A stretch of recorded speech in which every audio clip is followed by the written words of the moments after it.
Bagong ano namin ito ba, bagong ang tawag yan, bagong ampon.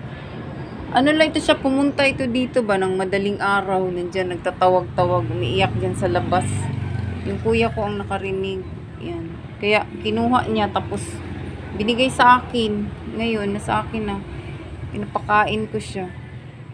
Oh. Ang ano pa naman niya, oh. Ang cute-cute mo. Nanggigil ako sa imo, ha. Nanggigil ko. Cute, oh. Namatay kasi yung ano ko, si Kitty ba. Yung pusa ko. Tapos, siguro ito, pinadala na naman sa akin ito. Ganon din yun si Kitty. Nung ano, dumating lang din sa akin yun.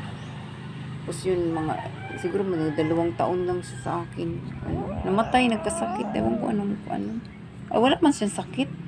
Bigla lang siya namatay. Ito na si ano, si Sky, yung tuta na, ay, teka. Tuta na maano. Uy! Yung tuta namin ba na galisin noon. Yan, magaling na siya. Tapos ngayon, ako na ngayon ang ano niya,